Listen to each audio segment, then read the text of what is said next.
Okay. Tuyongere mso.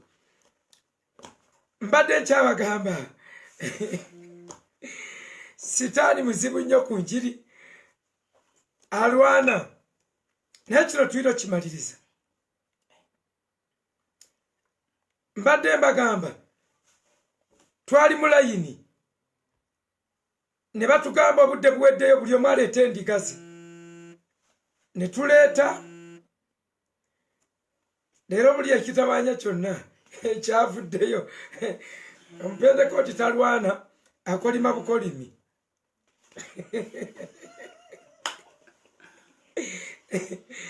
Ate administrator yakuba simu. Okay. Tugende maaso. Olwaleero oba tutya tulina okukola kuweereza. Mbadde mbagamba basebo ne bannyabo. Tikyali kirooto. Ne bafuuwa ekkondeere. Ne batugamba obudde buweddeyo. Ne bagamba buli musumba yenna aleete endiga. Ne batuyita okutuzitwala ku lusozi. Naye nga luli sitiipu bwe ruti. Olw'okuba lwali sitiipu nnyo olusozi luno. Ne tusooka tusimba paleti. Nzijukira nze mu kuleeta endiga ezo nga tuzireeta buli kanisa nga basimbye bwayo. Ekkanisa ennene zaatawaana nnyo n'okubaleeta obuleesi obasimbya mu maaso g'olusozi. Okubaleeta obuleesi. Nalaba abasumba nga bejjako waya.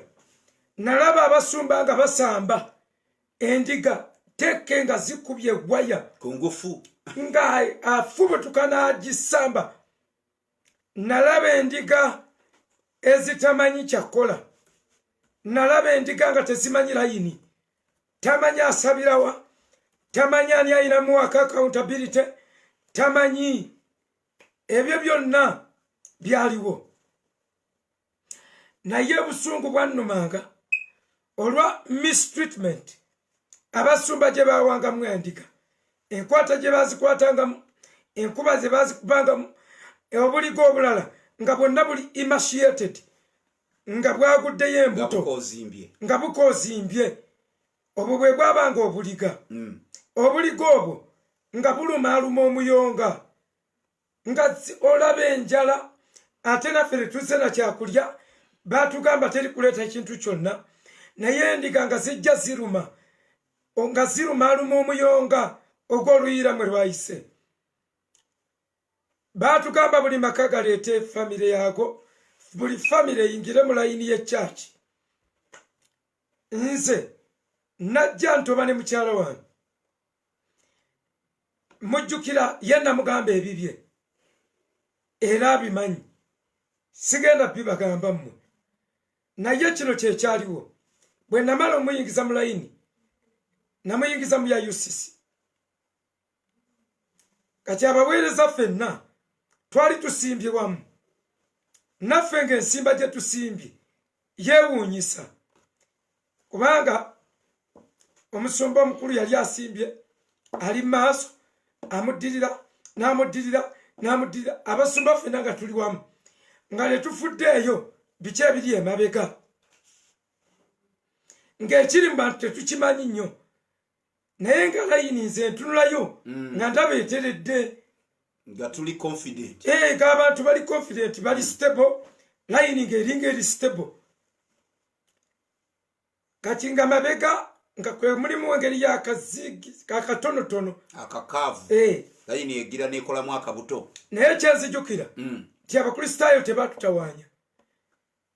Naye natunuulira abooluganda endiga zaabatawaanya. Nensaba omusumba wange.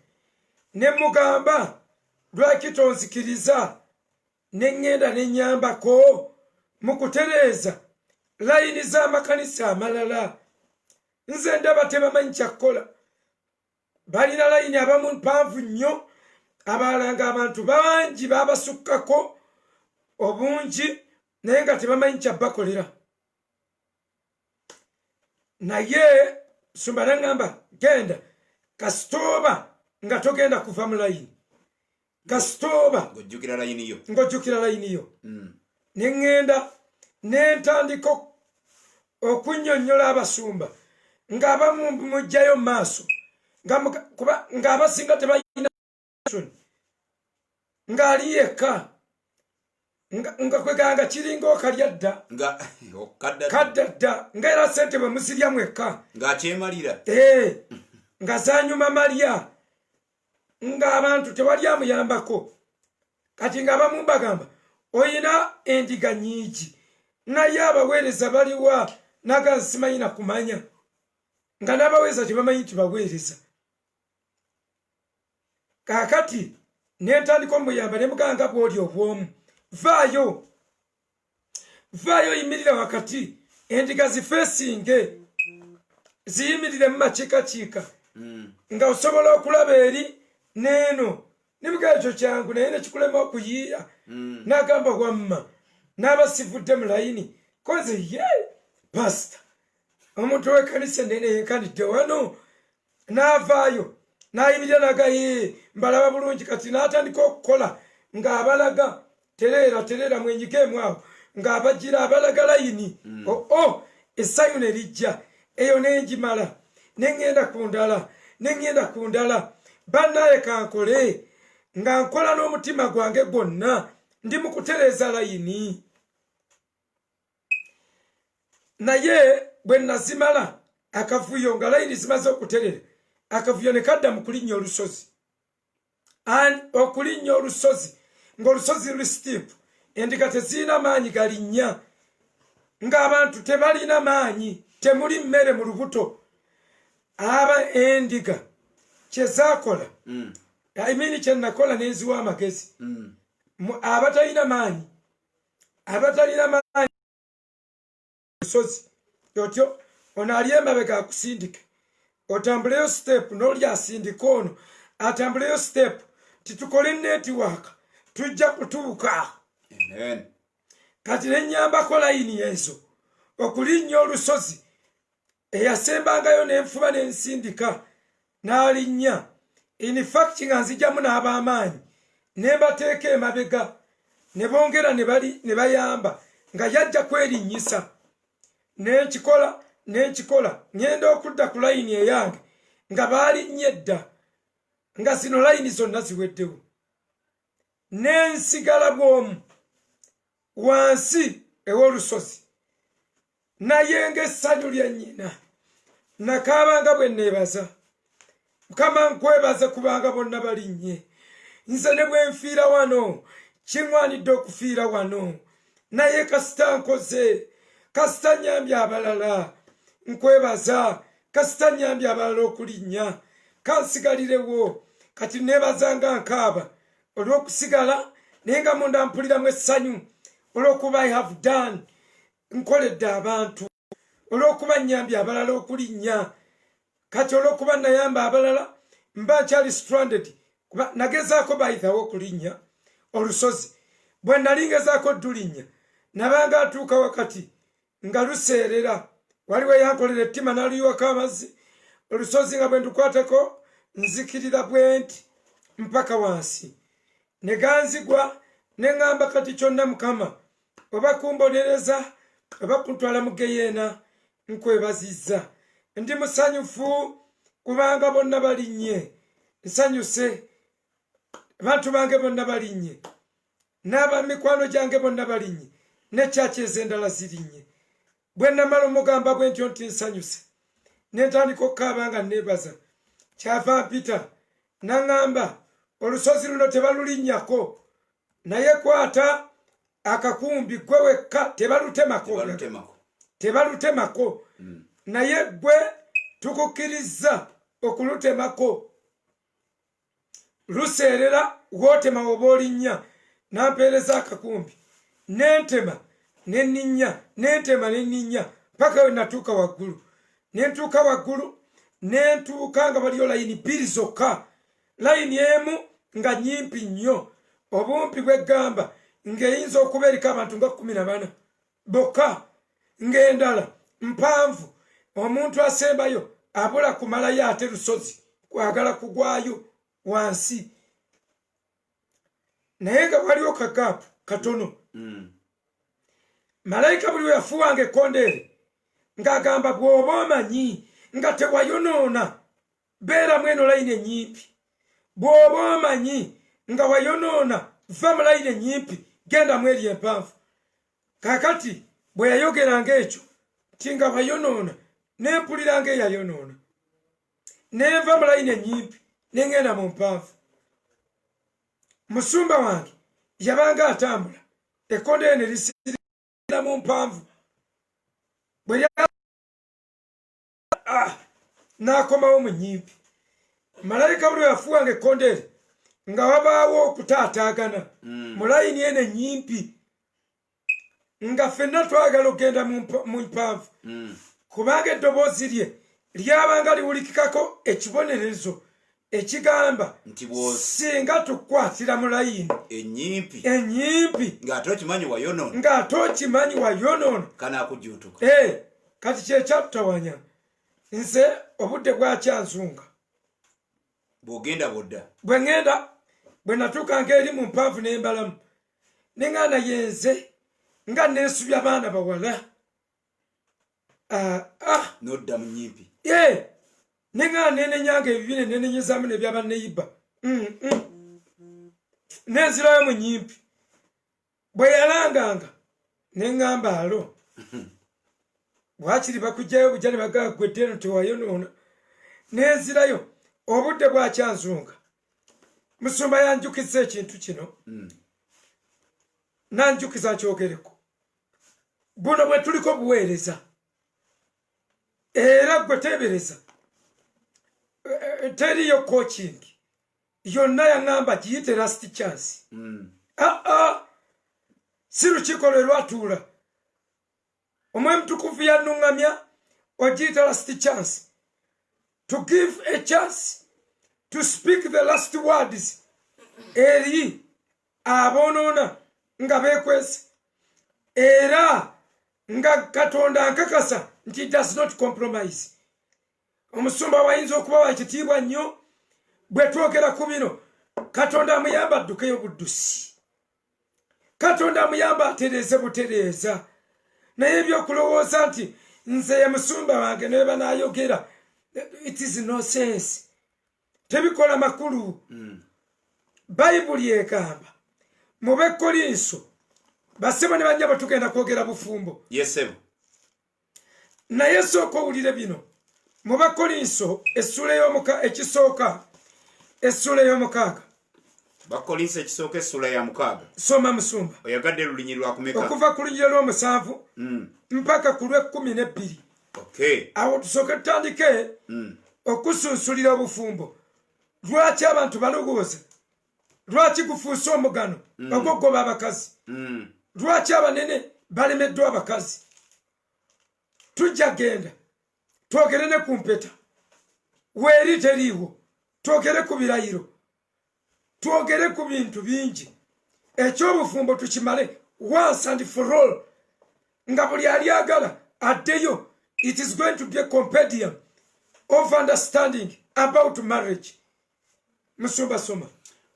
Tuli mu Bakolinso ekisooka essula ya mukaaga olunyiriro lwa musanvu. The very fact that you have lawsuits among you means you have been completely defeated already. Why not rather be wronged? Why not rather be cheated? Instead, you yourselves cheat and do wrong, and you do this to your brothers. Verses 9. Do you not know that the wicked will not inherit the kingdom of God? Agamba obanga temumanyi abooluganda mmwe temumanyi nga abatali batukuvu tebalisikira bwakabaka bwa Katonda. Soma. Do not be deceived. Temulimbibwanga. Soma. Neither the sexually immoral, newankubadde abakaba, nor adulterers, newankubadde abasinza ebifaananyi, nor adulterators, newankubadde abenzi, nor male prostitutes, newankubadde abafuuka abakazi male prostitutes not okay nor homosexual offenders newankubadde abali ebisiyaka nor thieves newankubadde ababbi nor greedy newankubadde abeegombi nor drunkards newankubadde abatamiivu nor slanderers newankubadde abavumi nor swindlers newankubadde abanyazi will inherit the kingdom of God. tebalisikira bwakabaka bwa Katonda. And that is what some of you were. Kati kano kakulu nnyo. Akyogerera mu tensi agamba nti era abamu ku mmwe bwe muti we mwali mwalinga abo. Ffenna twali boonoonyi. Bwe tutyo bwe twali. Naye but you were washed, you were sanctified, you were justified in the name of the Lord Jesus Christ and by the Spirit of our God. Naye mwatukuzibwa, naye mwaweebwa obutuukirivu olw'erinnya lya Mukama waffe Yesu Kristo n'olw'omwoyo gwa Katonda waffe. Olwaleero buli ayogera nti tuli batukuvu bagamba oyonoonyi. Wuliriza bino. Bayibuli egambye bano bonna tebagenda kusikira bwakabaka. Ababbi, abalimba, abavumi. Pasita waavuma abantu okuva ku makya n'abavuma first service n'avuma second service mwenga mukuba ngalo. Nyina mukwano gwange wano asabira wa musumba oyo avuma. Agenda adduka bannaye agenda okuvuma abasiru. Ndakanziruka nnemera nja kusanga amaze obbavuma. Ekivumo tekimpitako. Abo bonna bwe tuteerongoosa Katonda talya nguzi. Bassebo ne bannyabo sitaani ekimugobya muggulu sitaani tabbangayo teyayenda. Mu bimu wano tabikolangako sitaani talya ku bisiyaka. The devil is more holy than some people.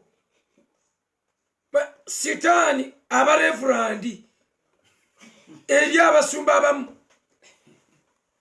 Kakati mwe abakristaayo mwekolemu omulimu.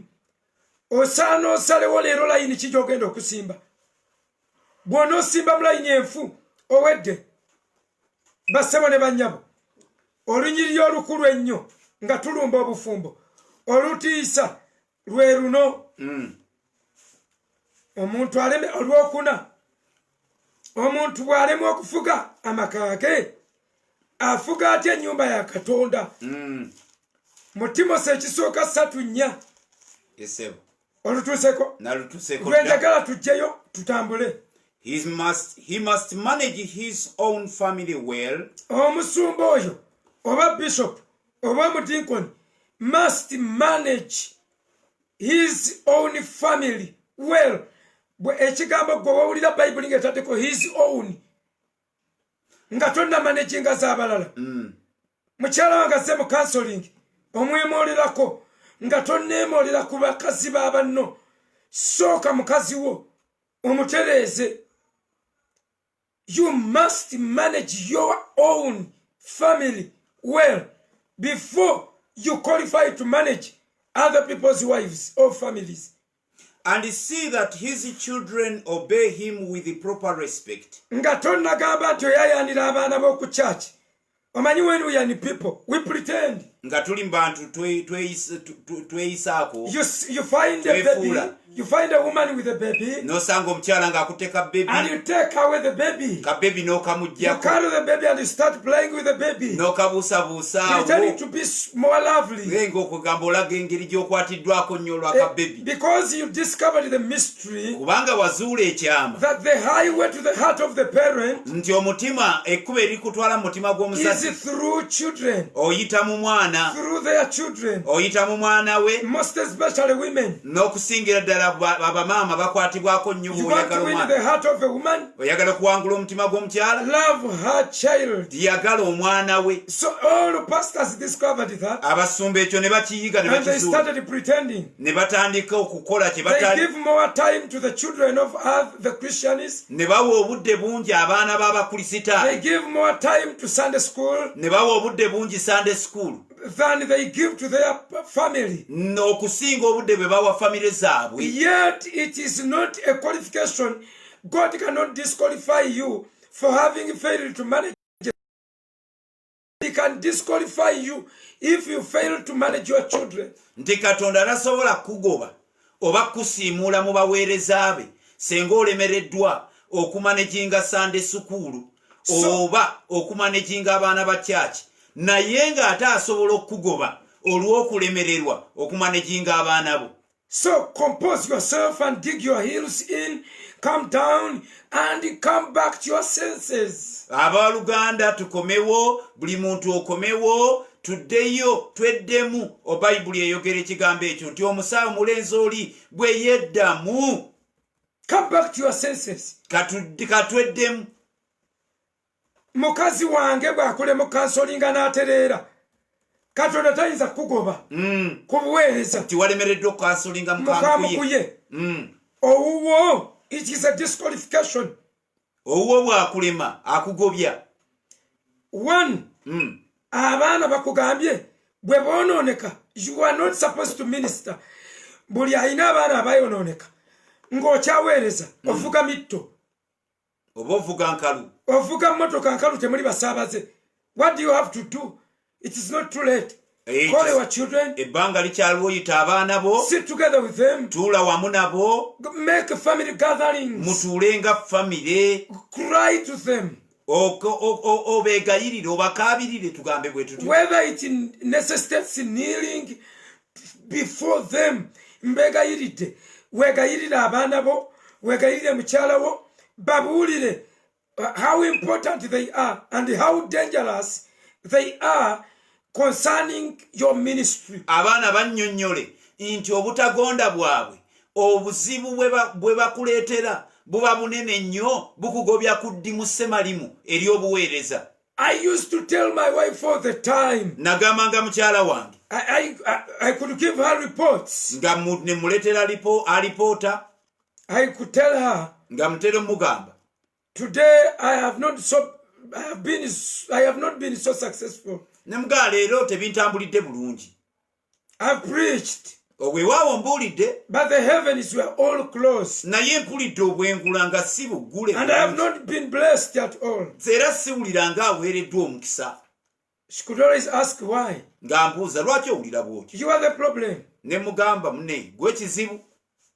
You quarreled in the morning. Wakedde ku makya oluyombo walukedde bukeezi bwa nkokola. She started changing. N'agenda ng'akyuka mpola nga wemba ngenda mubuweereza nga sijja kugambako ojja gamba nze buzibu kankulinda odde konza ate era akawungeezi mba nnyinayo ndekera ddala koye kati sigambireko ddala mpaka we twatuuka ne tutereera. So mikwano gyange tekiri tulete pasita yita abaana bo gye basaasaanidde kubanga obulokozi si bwa knockout. Yogera nabo bwe bakulema, resign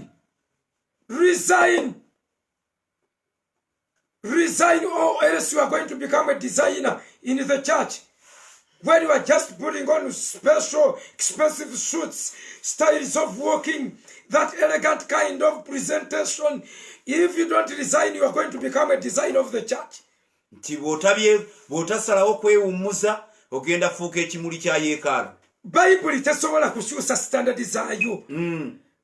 Mikwano, Bayibuli teyinza kukyuka. Embracinga obunafu bw'omusumba tekisoboka. Musumba yalina okukyuka. Eri essomo nalitegeera musumba wange yalisomesanga ng'aleeta amata mu giraasi, amata nga temuli wadde tuzzi. N'aleeta amalala ne bagatabulamu amazzi ne bateekamu obusa ne bateekamu buli kintu. N'agamba Yesu bw'alidda agenda kubanja standard y'amata ge yaleka nga temuli kizimbulukuswa. Okay, abaana tubavuddeko tulabye nga babulabe. Bayibuli bwegamba nti love your children, don't annoy your children. Ebe ina kyekutaasa ekugema waliyo girabyeko eyo. Bakolosaayi ndoze essula ya 6. Okay. Bakolosaayi essula egenda kuba ya 6. Katuddukeyo.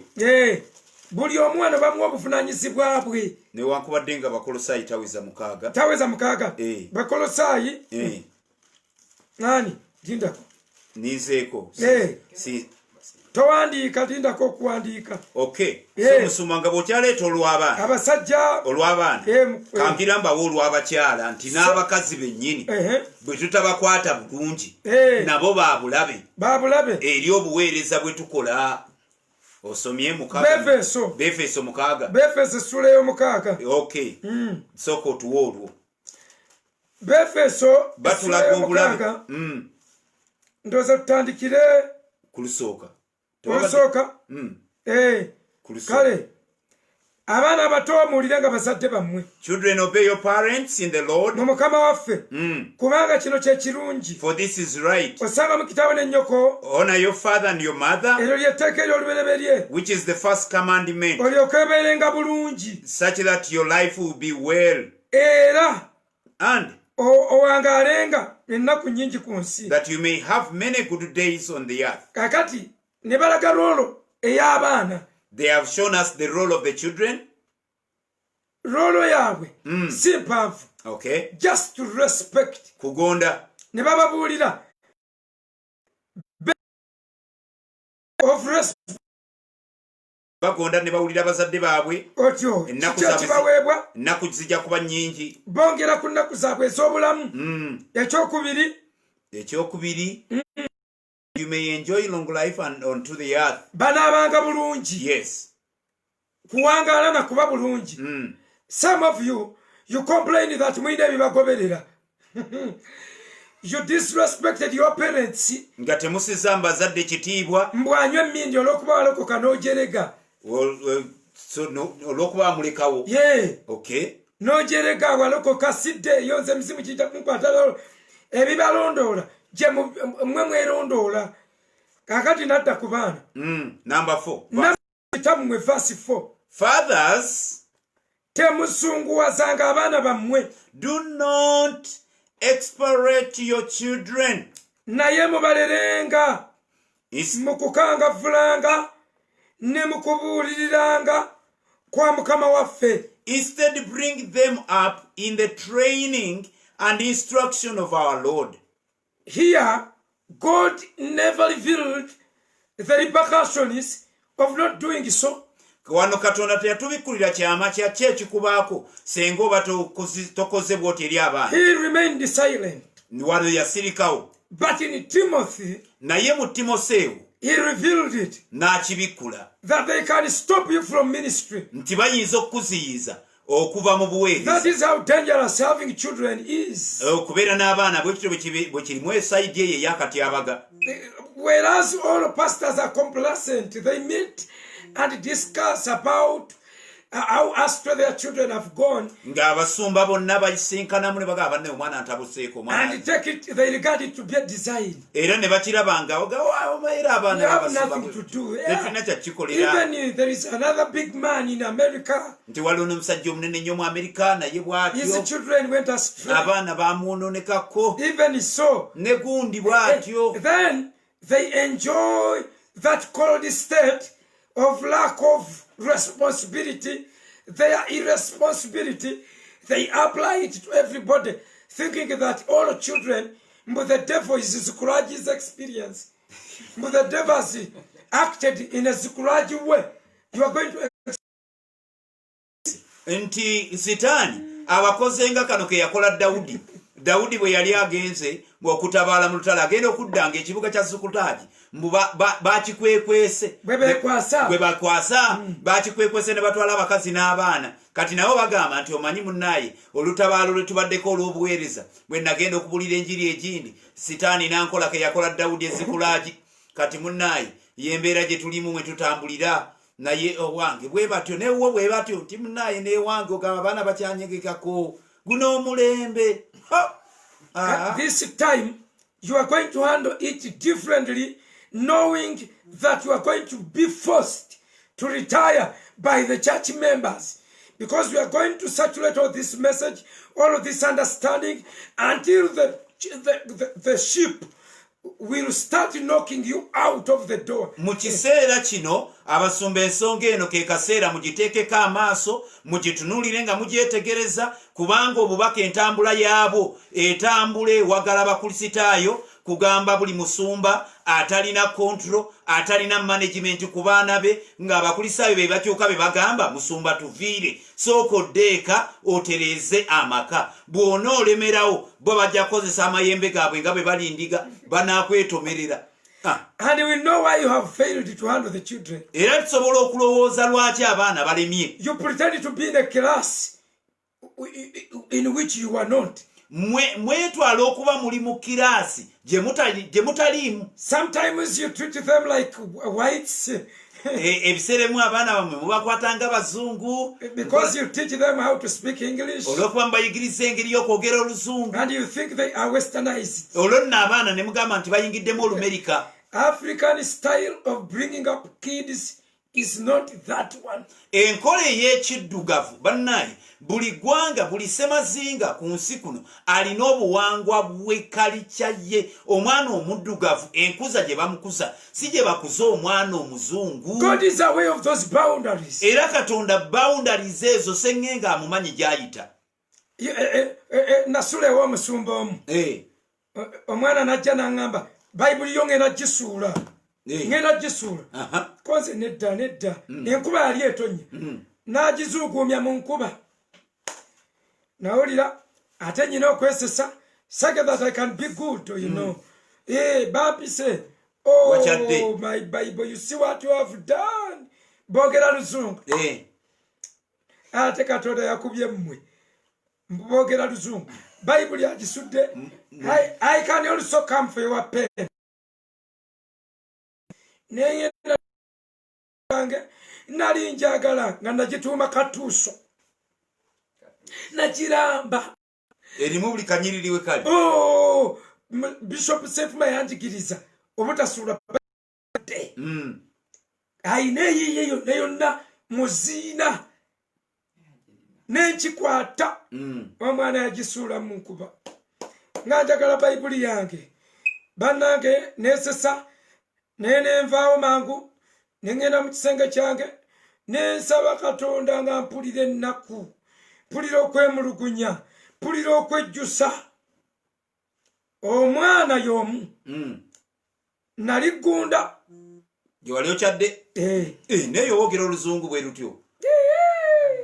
Maama wa Luzungu. Baba. Maama wa Luzungu. Okay. Taata wali yali wa Luzungu nnyo. Taata era nga kubuulira. Just you know, Moses. Yes. Ngo Luzungu luli wali. Kakati. Mba neebase. Omwana najja. Omwana y'omu. Nga abazadde weebali. Baga, stop. God is annoyed with you. Okay? Repent. You see? Bad girl. Yali muwala. Ndi mu ntebe otulo tuntutte. Omwana najja n'anfumita peni mu nnyindo. Nenzija omusaayi. Saddayo. Nengenda nenfuna. Nyina ekitabo w'empandiika gye siridda. Yonalidde nabo bakuŋŋanyiza. Nyina kwekuŋŋanya ne ŋŋamba abajjwa n'abazzukulu temuddanga egindi. Omanyi gy'omanyi okunsindika n'oŋŋamba eyo nze sidda. Waliwo gye nzira n'ensindikanga Musumba Sakira ne nga nnyamba yenderaayo nga naye siddayo. omusayi gwatirika mama we bwe yajja pastor will not pray for you. You see ne bandeetera bugundi ne bandeetera bunakani waliwo ka clinic ku mayumba gaabwe ne baleeta ne banyambakaawo nagamba today you have misbehaved. Okay, I'm sorry. Okay, pastor, I'm sorry. Mugambe ko sorry. I'm sorry. Temudam kubera wali pastor. Nagenda. Nayenga newunya. Katika lwekite babono nikiko. You pretend to be Westerners. You pretend to be English speakers. Mwefula bogezi baluzungu. Let me warn you. Every language holds the culture. Every language determines the behavior. Buli lulimi olwogerebwa lusalawo nnyo ku nneeyisa y'abantu baabo. That's why when we are speaking English we are not supposed to kneel. Yensonga lwaki bwe twogera oluzungu tetufukamira. Because the language speaks of a culture. It is a representation of a culture. Kubanga olulimi lukiikirira obuwangwa. It's the leading symbol. Ke kamu kabonero akakulu akakulembera. Bogere oluzungu kusobera bogere wakakati. Tubadde mu baana. Tuseeyo. Twagala genda ku bufumbo wali tusose maka. Then abaana tubamaze. Abaana babe bonooneka tebabawa time. Abaana bonooneka tebabakangavvula. Musoma n'adde kuwa olunyiriri. Tukyali mu Befeso. Kale. Tukyali mu Befeso. Ababola babali online. Bino bye babulamu. Okay. Tebabulamu kumalayo njiri. Baba malizaamu emizingo n'emizingo. Okay. Tugende mu maaso. Olunyiriri olwokutaano. Lwabaddu. Okay. Olusooka lwa bataata. Olusooka lw'abaana. Olwokuna lw'abazadde. Olwokutaano lwabaddu. Olw'omusanvu. Olw'omukaaga. Okuva ku lwokutaano bali ku baddu. Okay. Kakati olw'omwenda bali ku bakama b'abaddu. Yes. Okirabye ekyo? Olw'omwenda ndulabye. And the masters treat yourselves. Okay. Twongerayokko. Okay. Twagala soko nsomera okuva ku lwokuna. Nkuve ku lwokuna. Oba nviira ku lwokutaano. Ku lwokutaano agambye slaves obey your earthly masters with respect and fear and with sincerity of heart, just as you would obey Christ. Obey them not only to win their favor when their eyes is on you, but like slaves of Christ, doing the will of God from your heart. Serve wholeheartedly as if you were serving the Lord. Nabadde ku lwokuna lujja kutumala. Okay. Naye mubalerenga mu kukangavvulanga ne mu kubuuliranga mu Mukama waffe. Okay. Kakati abaana mbalaze. Yes. Kati twagala kulaba dangers ez'abakazi. Kati ate abakazi, they are not only dangerous, but they are danger. Themselves are danger. They are danger. Yes. Women are not dangerous, but they are the danger. Nsumba ekyo jja kiteekako ennyama okinnyonnyola. Ngenda kinnyonnyola. 1 Peter 3:7. Peter ekisooka 3:7 agambye husbands in the same way be considerate. Eyange ekozesa considerate. Endala ekozesa wise. Husbands in the same way be considerate as you live with your wives. Mubeere n'amagezi nga muli ne bakazi bammwe. Treat them with respect. Mubakole bulungi mubasengamu ekitiibwa. As a weaker partner. Ng'ekibi ekinafu. And as heirs with you of the gracious gift of life. Era ng'abasika bannammwe ab'ekitiibwa ekiddako. Ab'obulamu obuddako. Yes. So that nothing will hinder your prayers.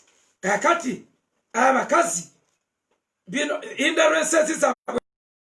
1, they hinder prayers. Bafuuka ow'amasaza. Nga tonnalumba w'amasaza wa mu bank. A woman can become a principality. Afuuka ejjiji. Ekyo mukikwate. Peetero ekisooka 3:7. A woman can become a principality.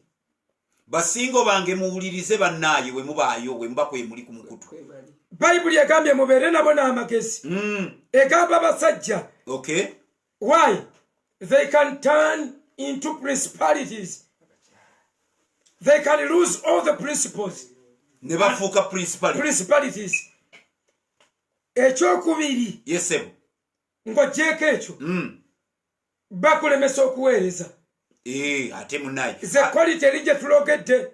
Aziyize Saala ayinza okuganya okuweereza. Kati eri.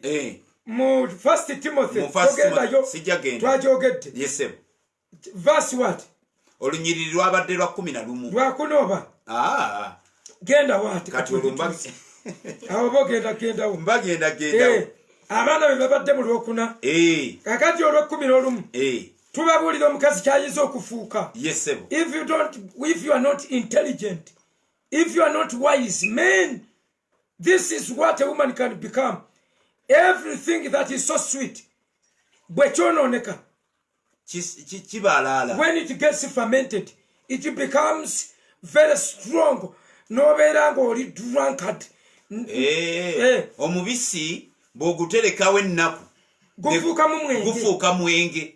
Kati nga kunokwata gukwata ne gukutambuza ng'atategeera nga tokyategeera layini ng'otambula ozunga. When you are staggering.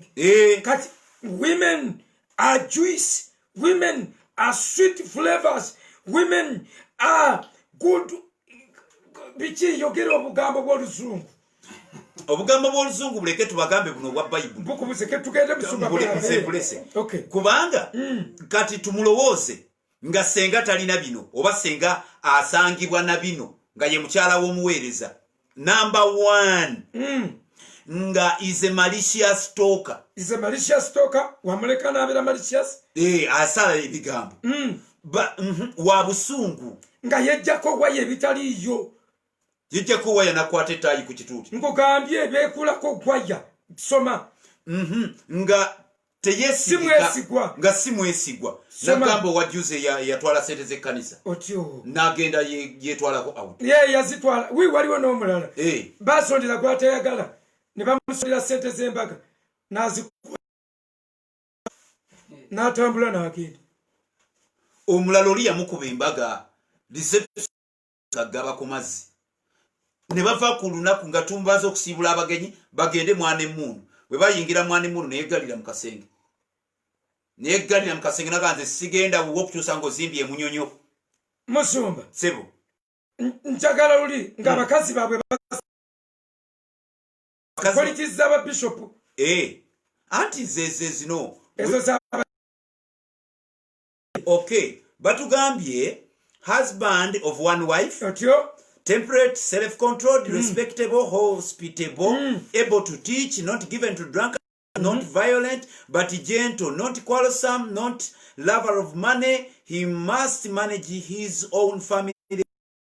See that his children obey him with the proper respect. If anyone does not know how to manage his own family, how can he take care of God's church? He must not be.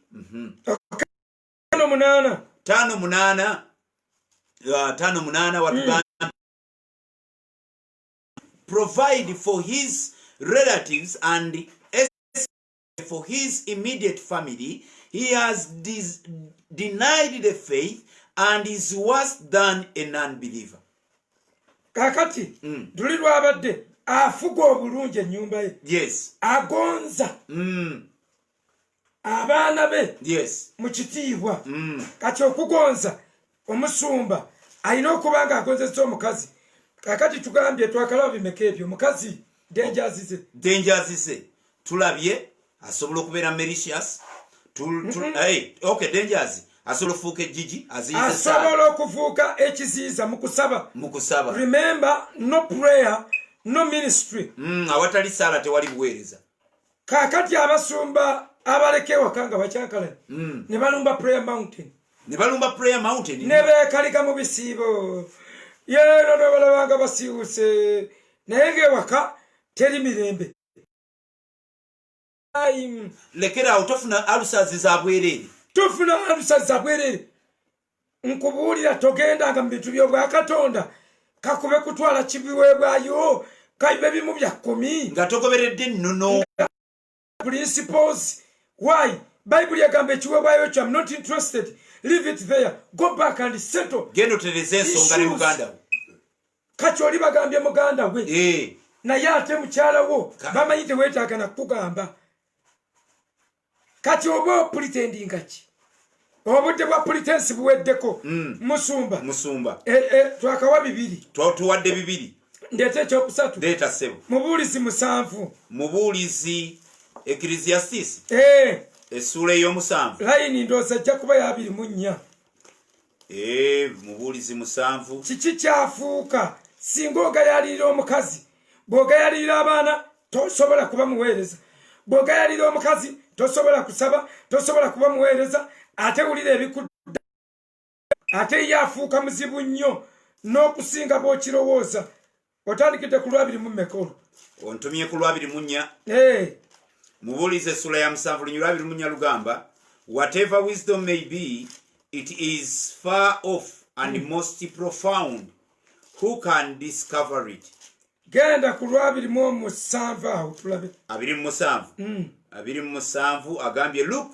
Somo 26 lwenjagala. Lwoyagala lwe. Mubuulizi essula ya 7 layini ya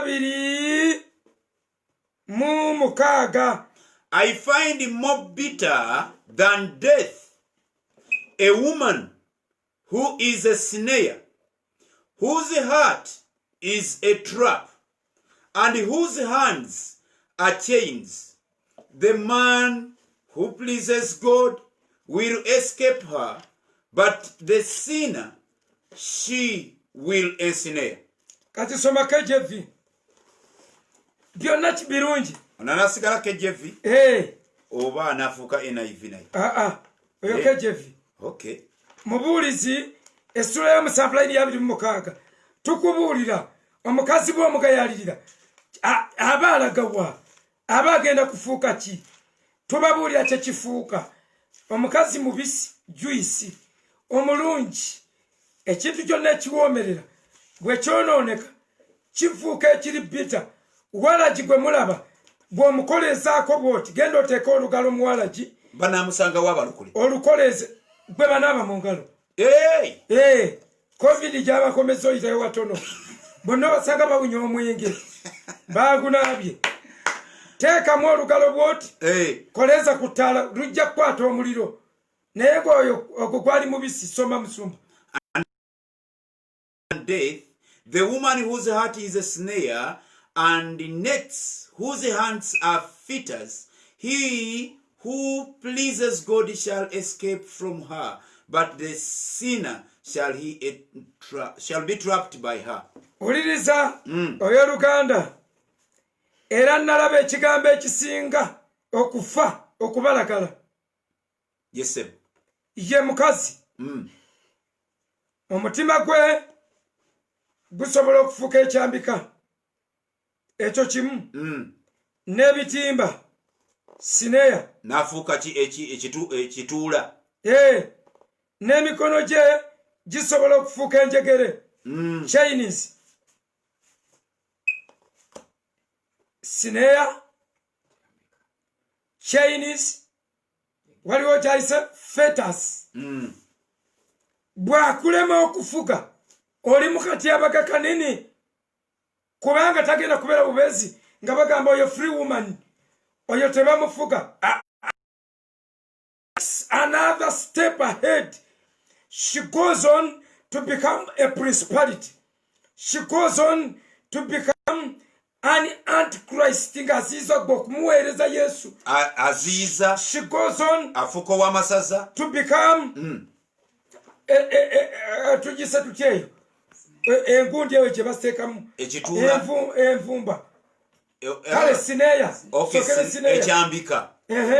Neyongerako n'afuuka chains ziba njegere. Ekirala n'afuuka fetus. Fetus zaali badde nga bw'olaba empingu. Envuba. Okay. Ze baasibirangamu ba Pawulo.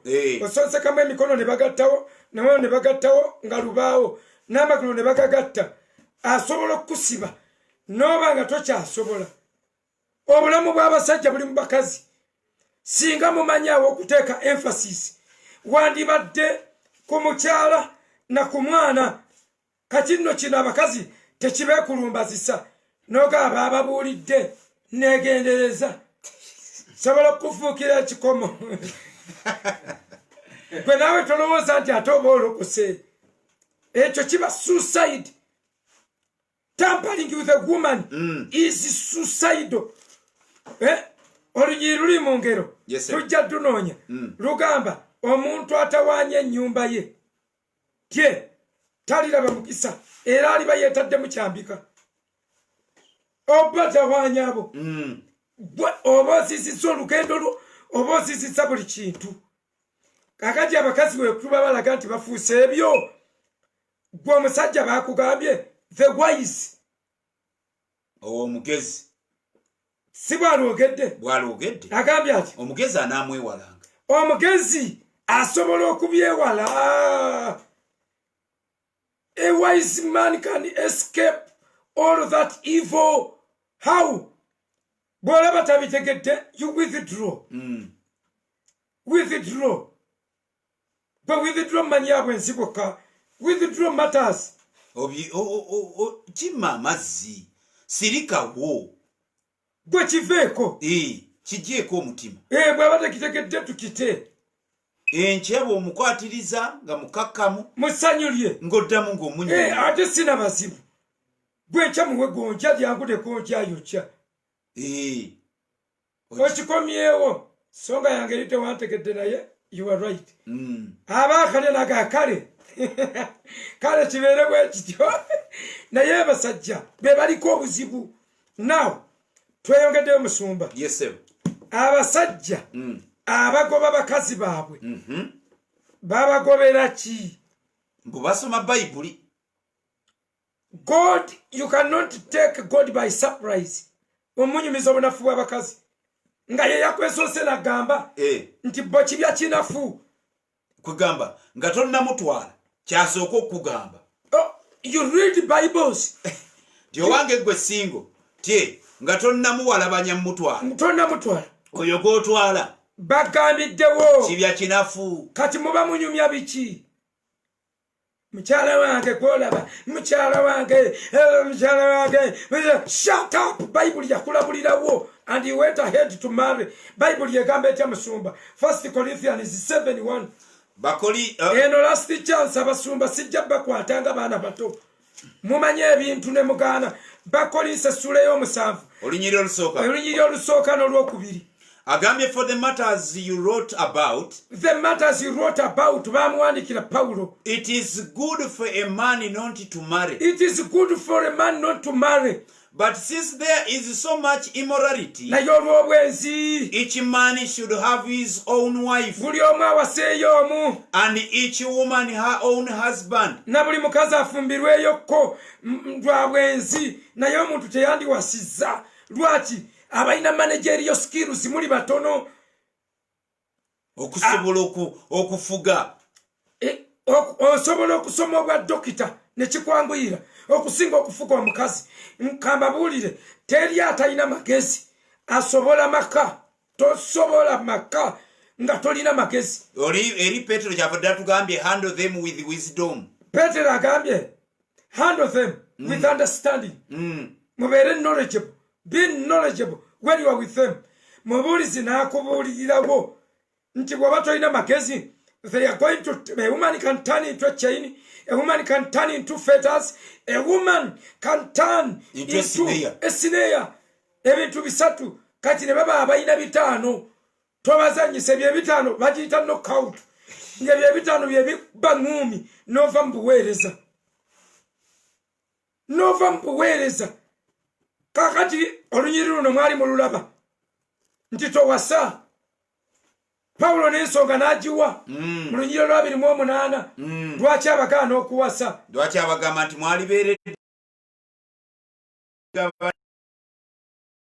lwaki you'll have very many troubles. you will have many troubles Olwabirimu omunana agambye, but if you do marry, naye bwe muba muwasizza you have not sinned. timujja kuba temwonoonye And if a virgin marries, naye ne bwolekera omusumba abadde njagala luli kakano kale kaleete she has not sinned, but ajja kuba tayonoonye naye those who marry will face many troubles. manya ke mbadde njagala kenyini those who marry will face many troubles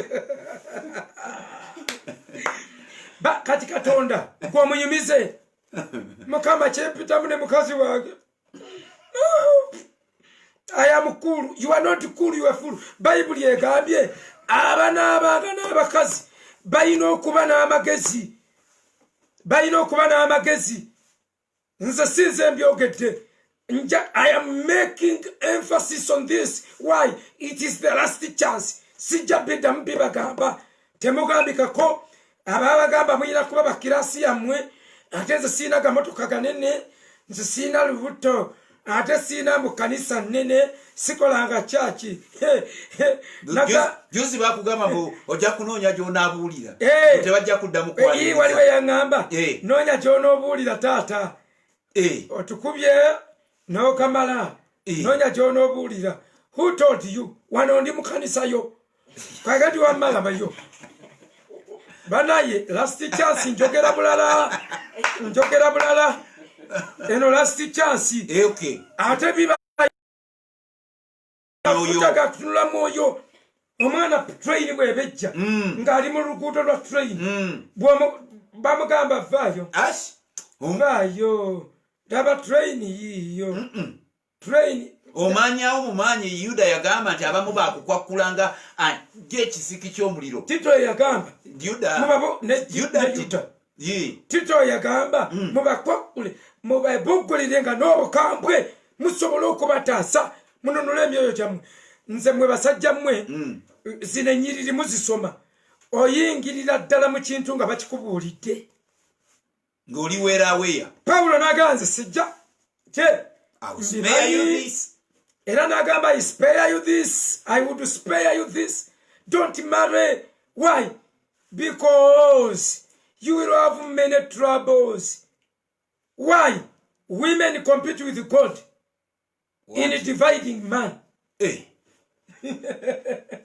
Enjagala gy'omwagala Katonda gy'amwagala bagabana time. Omukazi ademandinga time, God demands time. All women obasanga baga tampa time, tampa biseera ebiseera kanisa abeera mu kanisa ate Katonda agamba tomuwa biseera the church needs time and the woman needs time. Kati okubalansinga time. I can see the trouble. Do you see the trouble? I can see the trouble. Paulo kyabataasa era Yesu lumu n'abavanamu naga kati muntu bw'afumbirwa yeeraliikirira byabba kubanga musumba Yesu n'alaba nga amumiisinze nnyo kuba oli abagenze kweraliikirira byabba kubanga Bayibuli bw'emala egamba bw'ekyo nti nkuba akafaananyi Bishop ampise ngene empeereze Mkyala Sakira n'ambuuza kati eyo olwo n'ogenda wa katugambe mbu ogenda kuweerezaamu ki omwo ngolese kati nga submission. Bishop is my boss, my wife is becoming a Gigi. Yalina ebikusiba yalina ebikute bokka be baawe empingu ekibuuzo where should I submit ndaba troubles musumba eno sira submission eno ina okubeera with fear and trembling. Submission yebeeri gye bakuyise bano bakwandolinga with fear and trembling essaawa yonna bakuteka ku mpingu. You are under arrest. Balina empingu zonna. Kati kyekugambye nti basaana amagezi. Omuntu anaaba nabo ayina kuba nabo n'amagezi. Musumba wetujjidde eno tubadde tugamba nti Bayibuli yabiwandiika dda bino. Bayibuli si mpya. Tetulekeddeewo kyekwaso. Bayibuli egambye temuwasa. naye bw'owasanga toyonoonye you went ahead and married kati ate okomawo mukama omukazi wange ayiromwa omukazi ayomba so what onyumyamuki katonda waabwe nkugambye katonda bwe yabakola ate tabakyusa manya takyusa nnyo kigenda olugero enyirizi balemye nakugambye ebyengero siriimu gwakanga musana kakiro tabulamu okay omwezi ne bwegujjayo amaanyi gwagwo ne gwaka kakiro tabulamu a woman is a woman asigala mukazi whether she comes from the mountain Sinai from Mount Sinai with a glittering all reflecting what forehead musumbe kyanyamba okutegeera ensonga eyo nasoma akatabo bakayita men came from Mars women came from Jupiter. I have it ako kansotinga ladies and gentlemen abakyala kasubire temunyize naye munyiga it is part of you kyekibafuula abakyala oba okakasiza bukakasa byenjogera era wabawanyize you are the witness naye kamba buulireyo kano nga tumaliriza tetutuse ku nsonga kinyusi kiri naye era mukama bw'aba yagadde wuliriza kino musumba sebo omukyala bw'omukwata obulungi mbw abagezi basobola okuwona ebintu biri omusiru nebimukwata kakati qualification z'okusumba magezi Yeremiya 3:15 agamba ndibawa abasumba abali balisa n'amagezi n'okumanya Danieli 11:3 agamba abali n'amagezi mu bo balirabula bangi Danieli 12:3 agamba nti abantu bangi abagezi balizikukanga bakabaka nange munyenyi Danieli 12:10 agamba abali n'amagezi mu bo balitegeera balyerongosa Koseya esula yokulala eri amukaga egamba olwokuba muganya okumanya nage baganya magezi amagezi gawakage gakola tekyali mboozi mukazi ayomba nnyo okati akola atya mukazi it is part of them era gwoba ina mukazi wo ante bo bayomba ne batamanya nti bayombye gye bali tekuba kuyomba era namwe abaliko ku mukutu kyemmanyi ogenda kuwakana nze bannange babuze taata Mose oba nali nnyombyeko bo oba toyombye era tewayomba maama oba toyombye era mwe temulina lwe muyomba why it is part of you era bw'oba ne mukazi wo gwe musajja gwe nga tayomba genda olaba omusawo you need a medical check-up bamuyamba omukazi bakebere omutwe bamukebere oba akalira manya akalinda minyira akando k'olulimi naawe akanyata so kakati abasumba tewali nsonga yonna ekugobya mukazi gy'ogenda kwogera eggulu ligambe yakoze ki ngabadde amusuza ku kyatebuuki mama mbwe eggulu litya nnyo tewali nsonga bayibuli gyayinza kukkiriza neyimirirawo ensonga gye muyimiriza yiina eryemu naye katujanjule bwanjuzi tugireke tugiddire enkya bayimiriza ensonga ya Matayo 19 bayibuli mama nnyabo musumba bosoma ensome tugireke ng'ehanginga enkya tugiddire tunagiwambatira enkya eno gye bonna gye beesimbamu kwomanyira nti basajja bammwe abasumba bammwe babaleekanira buleekanisi tebamanyangako ku bayibuli tebasomako ku bayibuli wololo musoloze wololo leta ebibba ebyo bano bali ku mirembeko naye kamba buulira ebya bayibuli si bye baliko musumba walabula mubwalabuzi okome ku lw'ekkumi tusabire abantu tuve ku crusade abantu bagala tukuba mayinja soma agambye bwati tuli mu Matayo 19 olunyiriri eno yokka y'ensonga gye babadde balinawo ebagobesa bakazi baabwe abasumba abalina mu basumba abalina kumpi abasumba ab'amaanyi mu Kampala a half of them bagoba abakazi si kinene nnyo ekyo musumba kinene nnyo azini oguwayito saze gunene nga bwe beeyongeza title doctor bishop gwenakulabye yagoba bishop w'omukisanyi yagoba waliwo wano webwayise title yetanazeetekako ate naye ekyekyogoba yagoba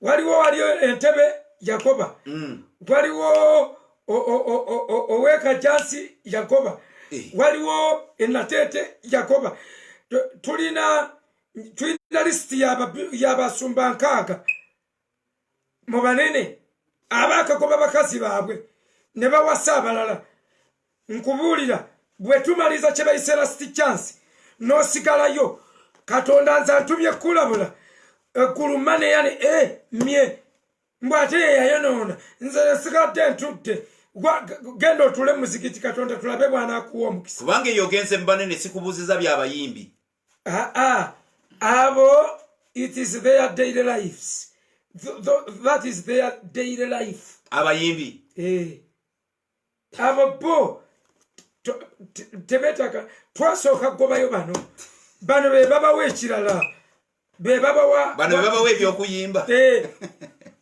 kuba tusoma amanya okay tuli Matayo sura ya 19 okay Matayo 19 mwetugenze olunyiriri kansome kuva ku lusooka newankubadde n'alitandise na lwakusatu naye kuva ku lusooka agambye when Jesus had finished saying these things Yesu yamala okwogera ebigambo ebyo zifundula he left Galilee and went into the region of Judea n'ava Galilaya n'agenda mu Yudaya to the other side of Jordan buli statement yawo tujja gitunulira bwe yamala okwogera ebigambo ebyo tugambe ebiriwa bye yamaze n'agenda Galilaya soma verse 2 large crowds followed him n'okubiina okumugoberedde tujja kuleetegereza and he healed them there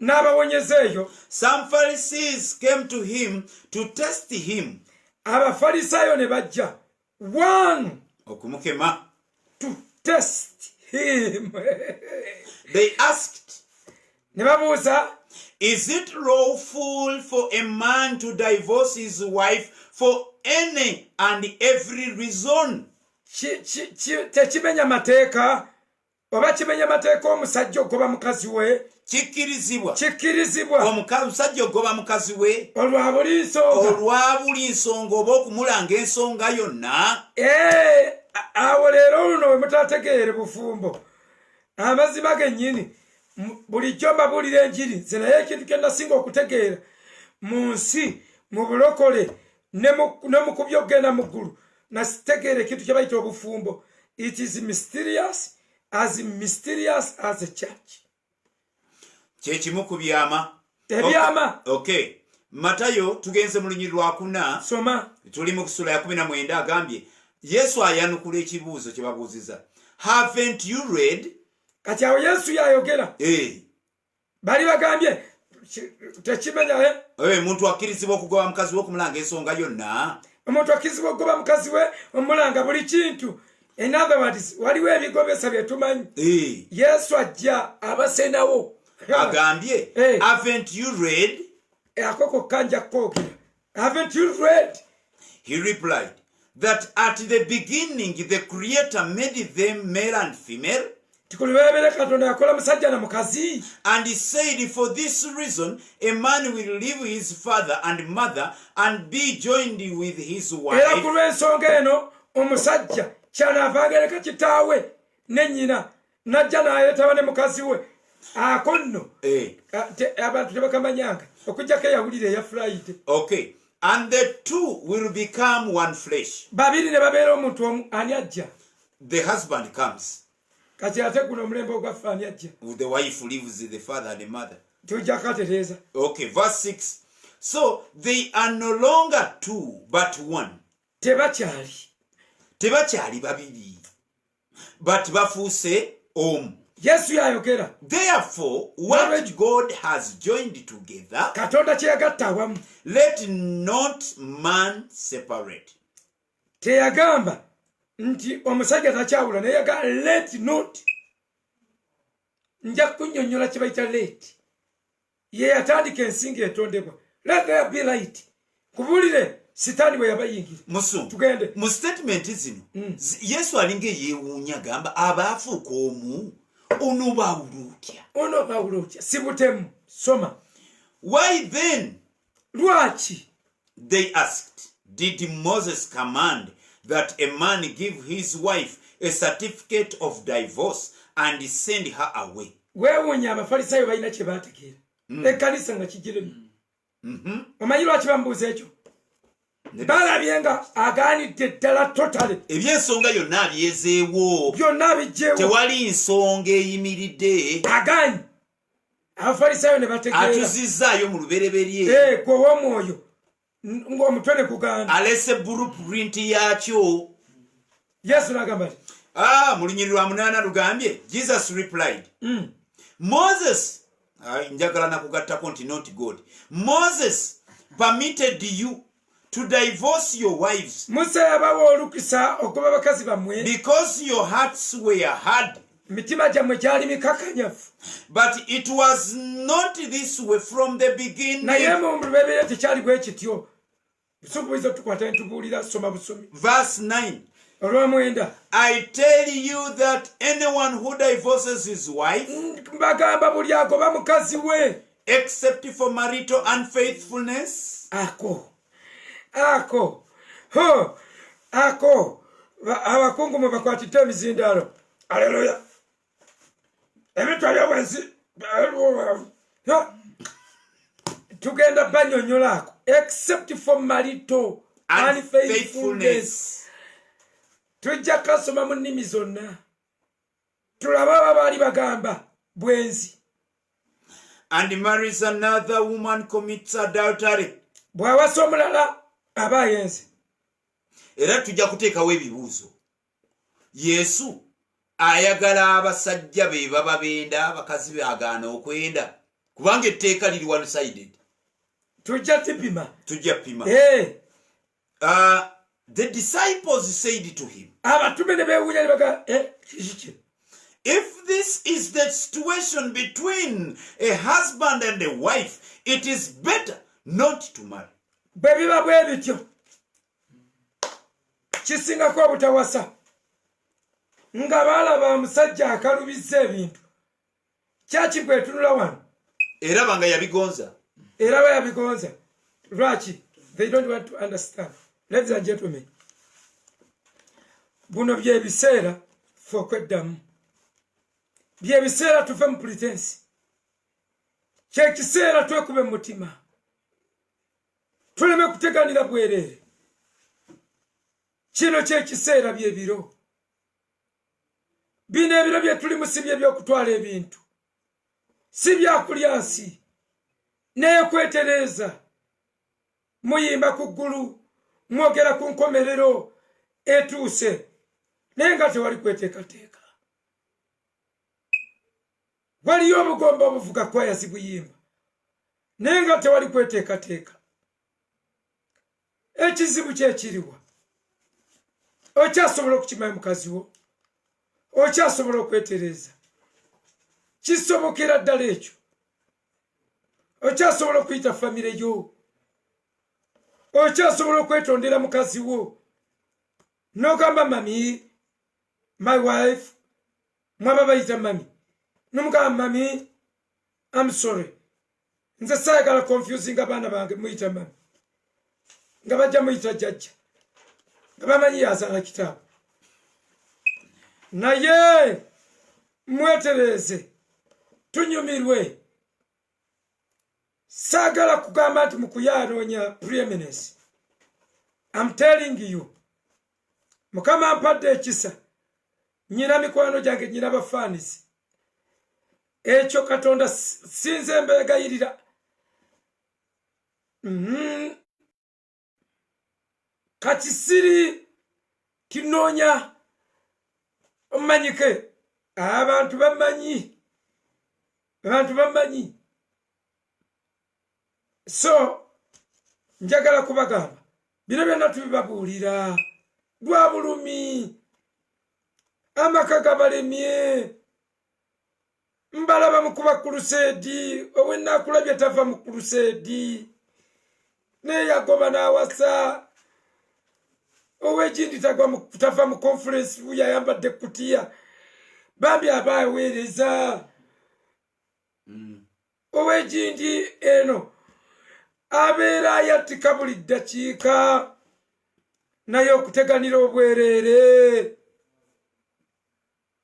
ne bakugoba ebintu ebyo biruma naye leero ffe tusudde omugwa mwekwate ku mugwa mutaasibwe muleme kulabula balala Pawulo bwe yagamba si kulwanga ndabula abalala ate nze n'engobebwa oyambye bangi neeraba bw'olemererwa olw'omubiri laba bw'olemererwa ffenna abalina abakazi tumanyi ate n'abakazi basirikidde bingi bola okuba tebalina platform nga basazeeyo kujjayo bunafu bwaffe mwe muyimirira mmwe naye kambasabire sibaddamu enjiri bw'obanga oli pasita oba muweereza oba toli naye ng'oyagala kulokoka you want to lilokoka kulokoka mulundi mulala ddamu ebigambo bino wamu nange gamba ayi yesu olwaleero mpulidde ekituufu nenzikiriza n'omutima gwange okutereza ebyasoba era nkwegayirira nsonyiwa tongoba nenyamba okubitereeza nazaawo ntukuze mbeere muweereza nyweza amannya gange mu kitabo ky'okufa nyweza amanya gange mu kitabo eky'obulamu amanya gange ganywereze mu kitabo eky'obulamu mu kitabo eky'okufa gajjeeyo ndokokedde ddala mpa ekisa okuza abaana bange mu kitiibwa mpa ekisa okuteeminga mukyala wange mpa ekisa okuweereza nga siriko kyakunenyezebwa ndokokedde ddala taata byonna mbisabye nga nzikiriza sinnabasabira simanyi awo mbadde mbatuza weebale yesu kubanga ndokose okay kati ngera mbasabira mwenna taata mu linnya lya Yesu Kristo mwana Katonda omulamu ekintu ekitutta abaweereza abo ekisinga obukulu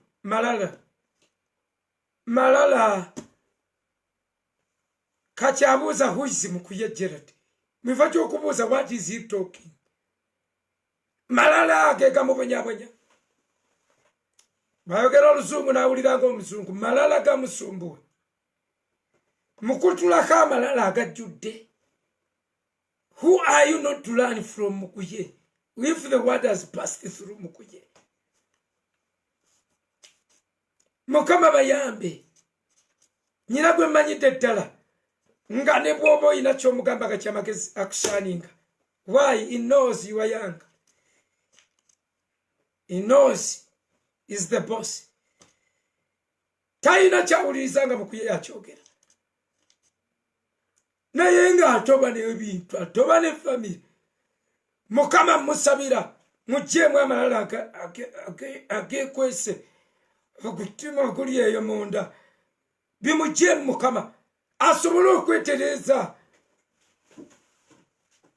Nsabira abaweereza bonna mbasabira bawe ekisa batereza amaka gaabwe olwoba ozungana kimbogeze mu kusaba nkusabira musajja gwe hino n'amafuta uli ku Prayer Mountain uli muri mu kwekalakasa mbwokutte sala mukama kwama ku mukazi wange bagambye wasibe olugirwa gaddo olwoba osaba muki olwomukungana muki nga amaka gali mu nsobi mukama nsabira abasajja omutwe guteekemu amagezi babeere n'amagezi mu mitwe emitwe gireme kuba gya decoration nkwegayiridde mukama bayambe kwata ku mutwe ogwo babava amampaati gonna olugezigezi lw'ekisajja kikazi kifugwa nnume Pawulo yagana abakazi okuyigiriza kisinziira abalina abakazi abagezi ffe balina kye tubayigirako gwe wuwo bw'abanga wakusirika tuteeka eyo taata bayamba abasajja they don't appreciate tebafaayo tebafumbya okulaba kwampaka buli kintu kyapaka lugezigezi lulinga olugezigezi kuyingira mu ssuuka za mukazi covid yenna bintu mukama yamba abasajja babayita mu nkuŋŋaana tebajja mbu bamanyi nnyo mwe musinga okuba obubi gwe tomalako gwe tolina maanyi gwe tosobola kukola mirimu gwe tolina sente gwe olina olugezigezi gwe obuusabuusa nnyo gwe olina okwakirira n'akajanja nsabira abasajja mukama yamba abasajja lwaki mmwe temwetoowazaako n'akatono mukama bayambe bakkakane sajja ng'omukazi yasinga sente ng'omusajja talina nabo beetaaga ssaala yaabwe yamba abo balina insecurity buli kantu konna ntono njereere buli ke babakola ngambye lwakuba nsinga sente mukama yamba abo afunye omukisa oyina omukono oguyingiza gw'osobola abaana kifo ky'okukola obulungi omukazi n'omusanyusa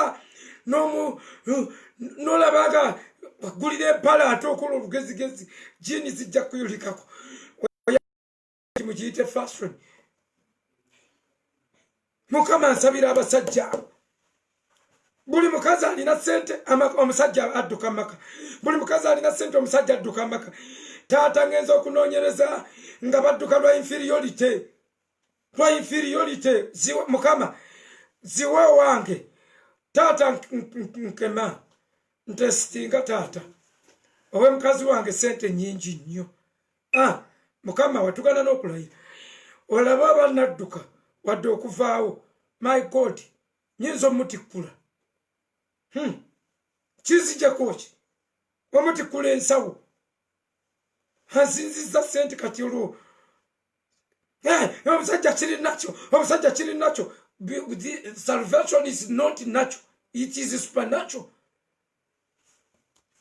Mukama kyusa ebintu nsabidde basajja sabidde abasumba abeefuula mu ministry bamazeewo mbwebalidde ministry ebalidde